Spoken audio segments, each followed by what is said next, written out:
नमस्कार दोस्तों, उषा की आवाज चैनल में आप सभी का स्वागत है। हमारी आज की कहानी है पिंजरा।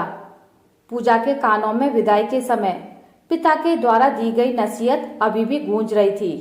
आज से ससुराल ही तेरा असली घर है।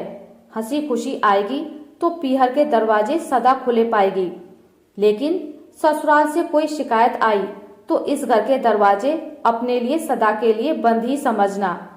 पूजा ने भी पिता की ये बात गांठ बांध ली और भरे मन से ससुराल आ गई।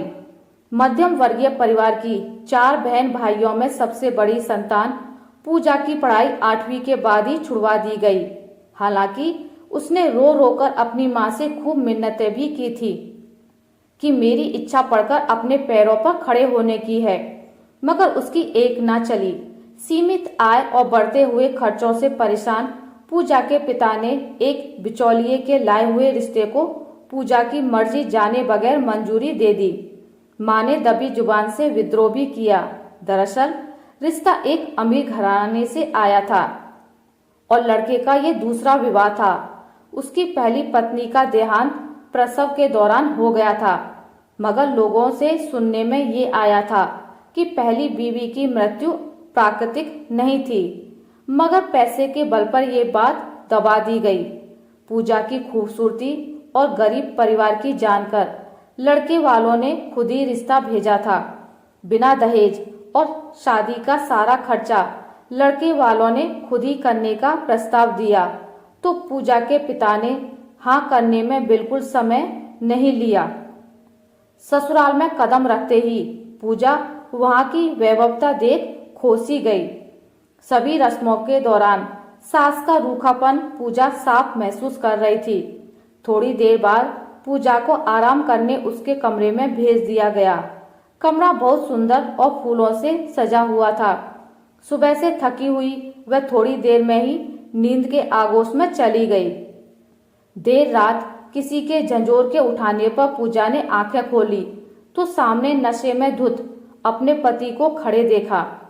प्यार के 2 बोल सुनने को बेकरार पूजा के सारे अरमानों इच्छाओं को पति ने उसको पीट पीट कर रोन डाला और बेबस पूजा पूरी रात अपनी किस्मत पर सिसकती रह गई। ससुराल क्या था, पूरा जेल खाना था। सास ससुर का व्यवहार उसके प्रति बेहद रूखा था। अपनी मर्जी से कुछ भी करना पूजा के लिए निषेध था। पूरा दिन पिंजरे में कैद पक्षी की तरह फड़फड़ाती रहती। पति सुबह जाकर रात को नशे में धुत होकर आता। पूजा उसके लिए सिर्फ जरूरत पूरी करने के लिए ही थी। उसके दुख सुख से उसे कोई मतलब ही नहीं था। एक बार पूजा ने अपने मन का दुख अपनी माँ के साथ साझा किया तो माँ ने उल्टे उसे ही नसीहत दे डाली कि अब जैसा है वही तेरा घर है। हम अपना कर्तव्य पूरा कर चुके हैं तो तुम्हें अपने ससुराल वालों के हिसाब से ही चलना होगा। पढ़ी लिखी भी नहीं थी कि कुछ काम ही कर लेती।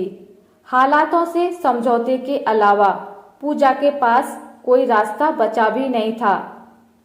एक रात अपने 2 दोस्तों के साथ घर पर जमकर दारू पार्टी करने के बाद उसके पति ने पूजा से कहा, आज तुम मेरे दोस्तों को भी खुश कर दो।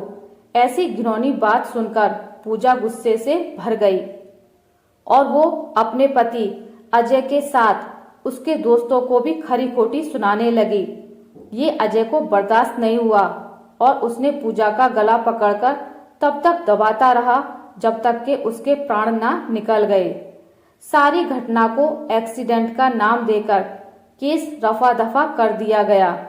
गरीब पिता का भी ढेर सारा रुपया देकर मुंह बंद करा दिया।